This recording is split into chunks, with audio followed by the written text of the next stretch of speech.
and welcome back to BeHookedCrochet.com. I'm your host Brittany, and in this episode I'm going to demonstrate how to crochet the yarn stash basket. This is a free pattern that's available at BeHookedCrochet.com. You can get the link to that pattern in the description below. To complete your stash basket, you're going to need approximately 264 yards of t-shirt yarn, a size 9mm crochet hook, a large darning needle, and a pair of scissors. We're going to be working our stash baskets bottom up. So we're going to start out by making an oversized solid granny square for the base. We're going to do that by making a slip knot,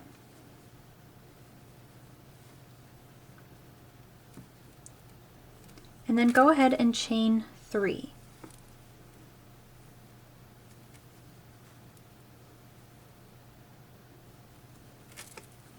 Now we need to form the center of our square, and we're going to do that by joining with a slip stitch to the very first chain. So that was our third, second, and our first right there next to the slip knot. Insert your hook, yarn over, pull through, and through. Now you want to find the opening of that ring by just pulling it open, and I usually just stick my finger inside there so I know where to work. We're going to begin round 1 by chaining 5. And so 3 of those chains are acting as a double crochet, then we're adding an additional 2, and that's going to act as our turning chain to make the corner. Now we can go ahead and make 3 double crochets into the center of our ring.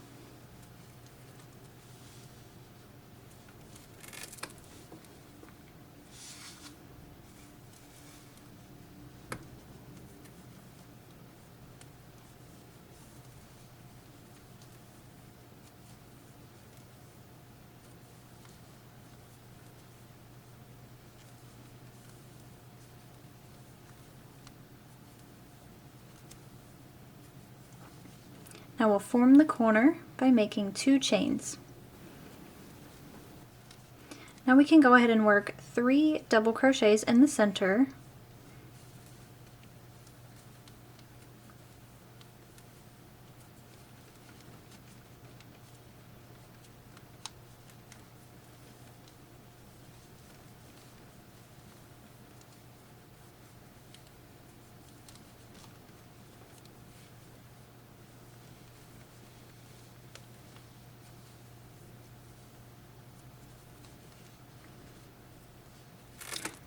Now we're going to have to put a little muscle behind this project. Whenever you're working with t-shirt yarn, you do have to put a little bit of effort behind it. So if you're having trouble getting all of your stitches in the ring, just sort of do what I just did and sort of pull them and slide them down. So that creates the second side. Now we'll make 2 chains to form the third corner, and then 3 more double crochets in the center. That will form the third side of our square.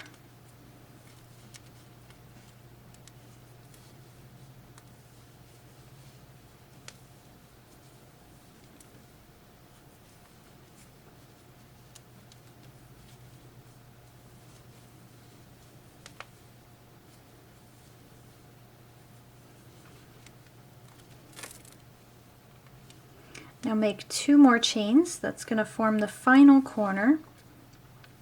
And now since our chaining of 3, or well the 5 chains that we did at the beginning, since 3 of those counted as a double crochet, we only need 2 more to complete the last side.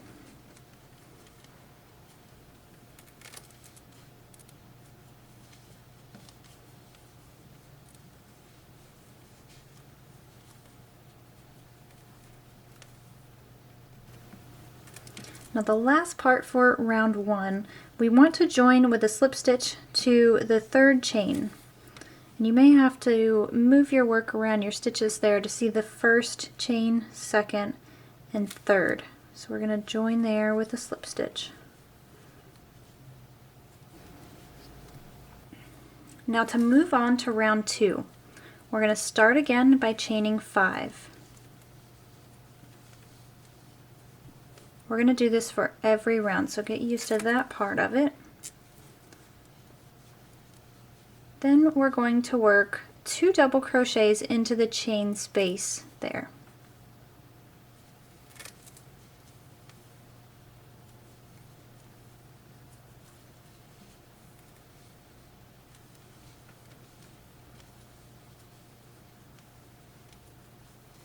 Then we'll make a double crochet into each of these 3 stitches from the round below.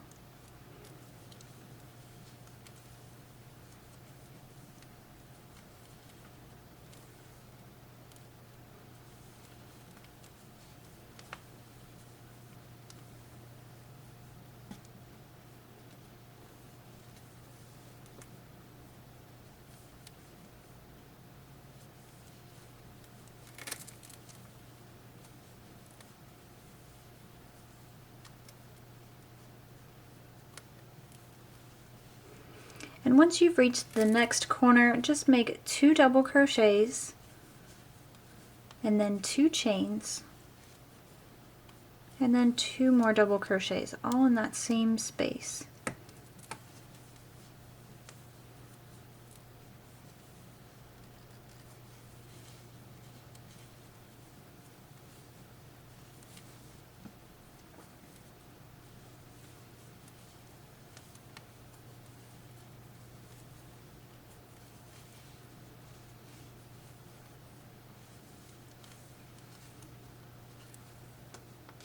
Now we just need to simply repeat that sequence until we've reached the end of our round.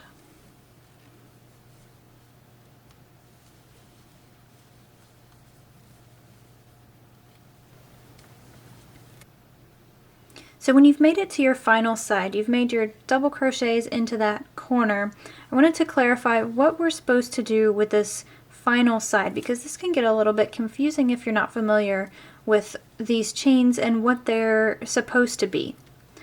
So I've made my 2 there. I want to make a double crochet. I still need 1 in each of these 3 double crochets, including this chain. Okay, so let's do the easy ones first. We have the first one right there. And then the second one is quite easy to see. So in order for us to conceal this chain and make our granny square look the best that it possibly can, we have to get a little creative. So we're going to place our 3rd double crochet right here in this space where that chain is coming from.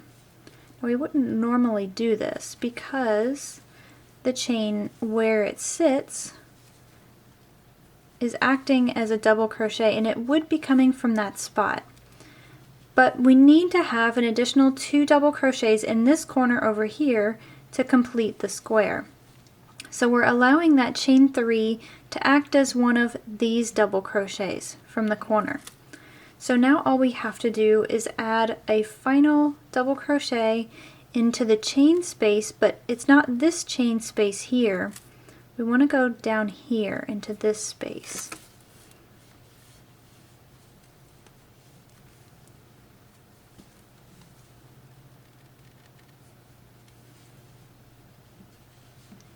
Now we would join with a slip stitch to that 3rd chain, and you can push your stitch over so you can count. I know this happens to be the 3rd chain, and I'm joining with a slip stitch. And doing that maintains our stitch count on the sides. It also makes our increases neater, and it keeps our chains hidden within the corners. Round 3 is going to be exactly the same as round 2. The only difference is that we're going to have more stitches. So we want to start off by chaining 5.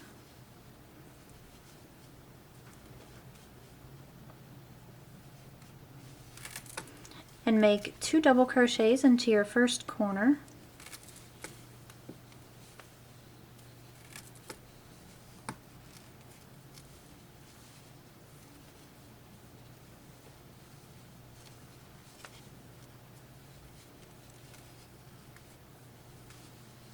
And then make 1 double crochet into all of the stitches there on this next side. And this is our repeat, so we just want to work our corners the same, where we have 2 double crochets, 2 chains, 2 double crochets, and then just 1 in each of the stitches that are along the sides.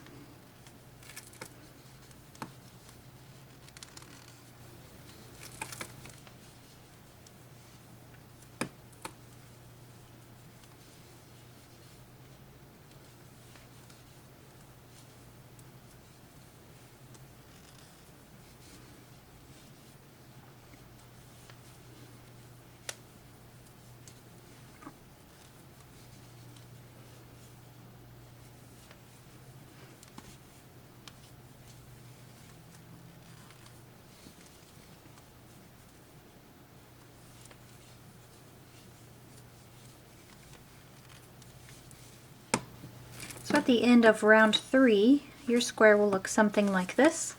And I'm just adding my final double crochet. And then we'll end by slip stitching into the 3rd chain.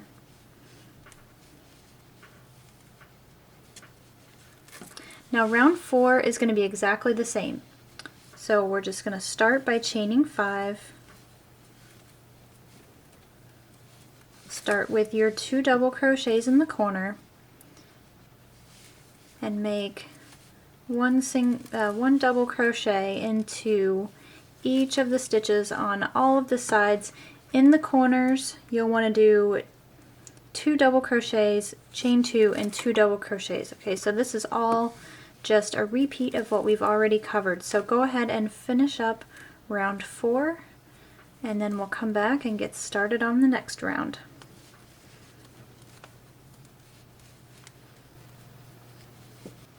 So here's what your work will look like at the end of round 4, and you're probably getting the hang of this by now.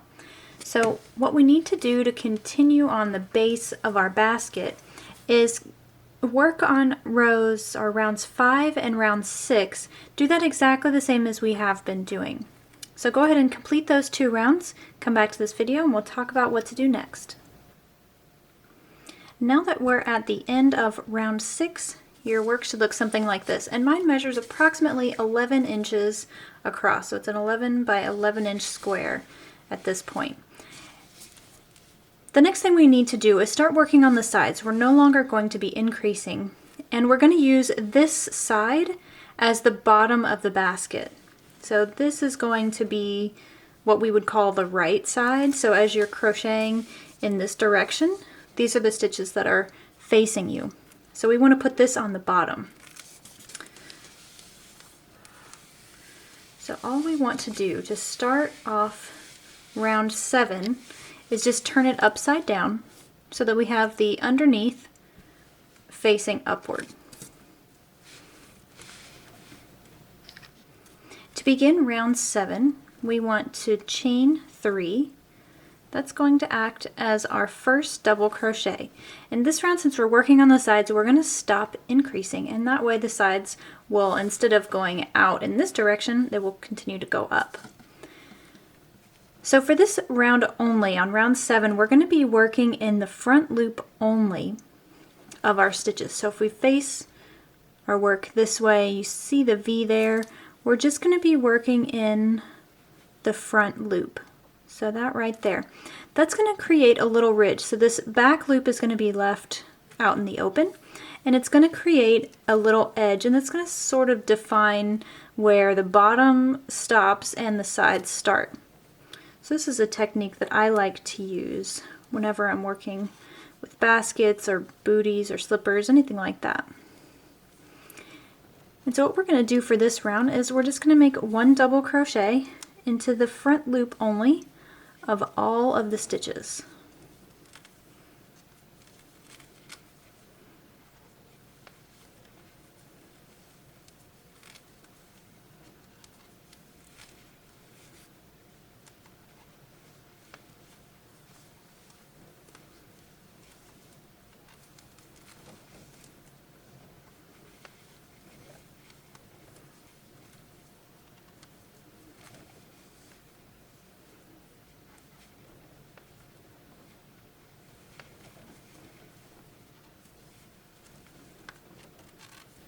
When you come to the corner, this is where we're not going to be increasing anymore. So the whole reason why these rounds grow in the flat part is because we're increasing by putting 2 stitches for each side of the corners. That's what's going to increase it out. So we're going to change that up in order to keep our basket to be square, but also to not increase. So to do that, we just want to make 2 double crochets in this chain 2 space. And you don't have to worry about the front loop or the back loop only. Just go ahead and work your double crochets around the chain.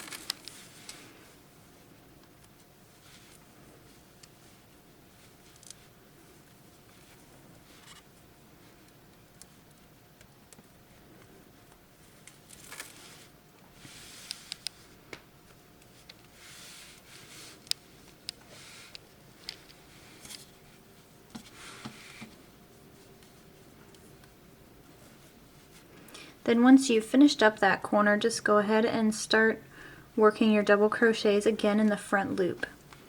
And this is our pattern repeat for round 7. So go ahead and finish up round 7. We'll come back and we'll talk about what to do next.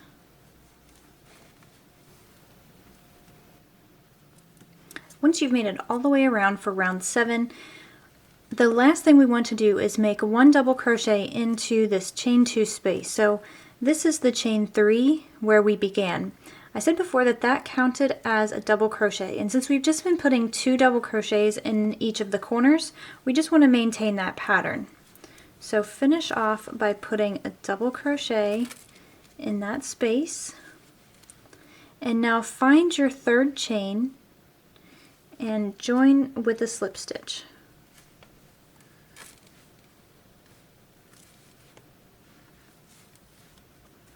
And that's going to finish off round 7.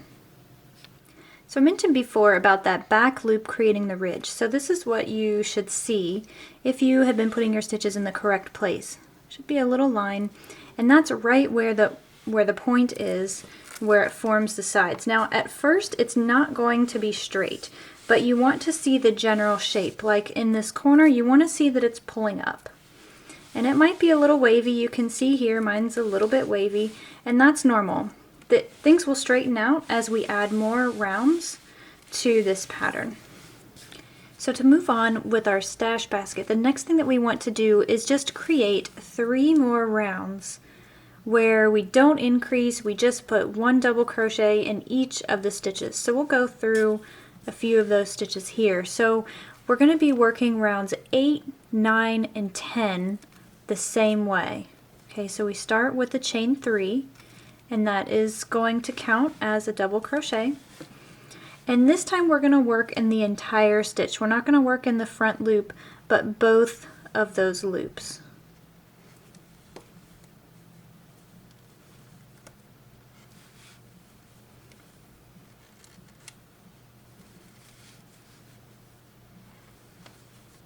And once you get to the corners, you'll treat them just the same. Just make 1 double crochet into each of the stitches. So each of the 2 stitches that we made for the corner.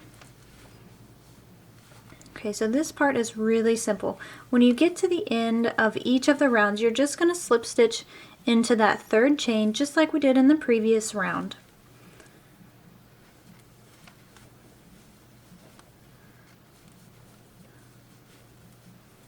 So at this point, go ahead and work rounds 8, 9, and 10, just like we're doing. 1 double crochet into each stitch and joining each round with a slip stitch in the 3rd chain. When you've completed that, come back to the video and we'll work on the next section, which is where we're going to be transitioning to a new color. So off camera, I went ahead and finished my double crochet rounds. So I have a total of 4 from where we started working on our sides. And you should have a pretty good curl on each of your corners. Now, as I mentioned before, it's not really going to sit straight up at this point now. It's going to kind of just lay over gently, and that's okay. Now what we're ready to do now is bind on our 2nd color, and I have left it so that I have my slip stitch there on that 10th round, and then we just want to bind off.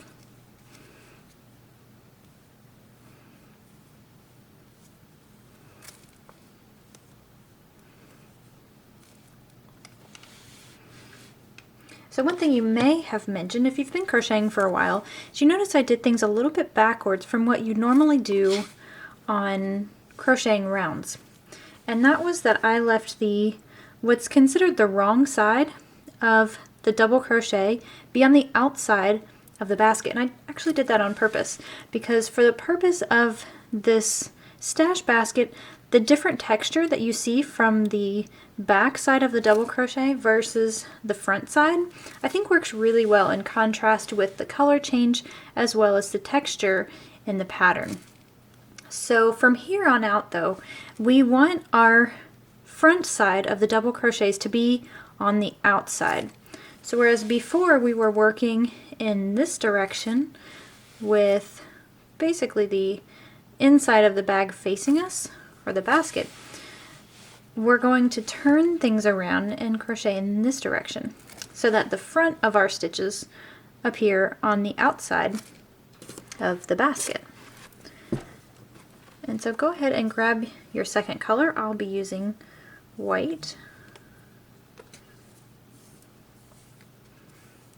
And create your slip knot and leave yourself a tail long enough to weave in later on.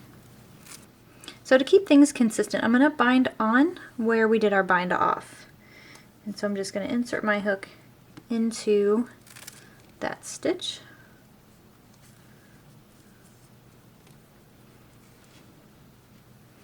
Pull through, and we're going to continue working with double crochet stitches. So let's chain up 3.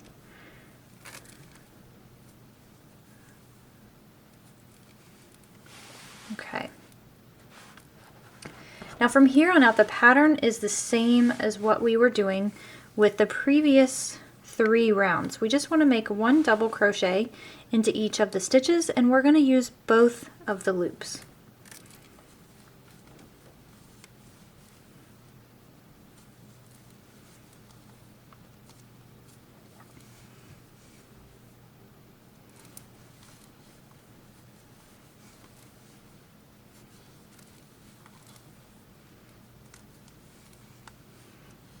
There. Now after you've put a couple of double crochet stitches, you can kind of see the difference in the texture and the way the front of the stitch looks versus the back of the stitch. So since the rest of the pattern is the same, what we want to accomplish here is we're going to have a total of 8 rounds of this new color, this white color for me, your second color, whichever you're using. And we're just going to work it in the same way. So make 1 double crochet into each stitch, join with a slip stitch to that first chain, that third chain there, at the end of every round.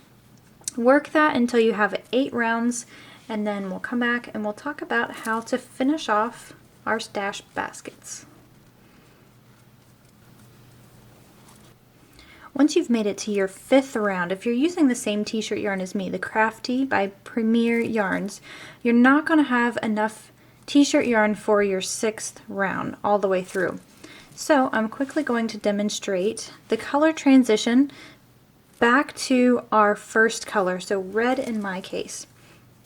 Now all I'm going to do is just bind off like we did before.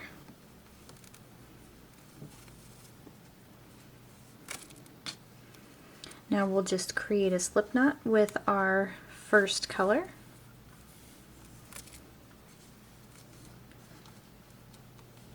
And then we'll bind on in the same place that we did our bind off.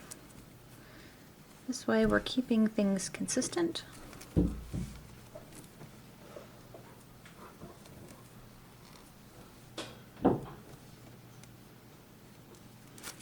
Now once we have our bind on of our new color, we're just going to finish those last 3 rounds using our second color. We're going to be working this the same way, 1 double crochet into every stitch and then joining with a slip stitch to that third chain.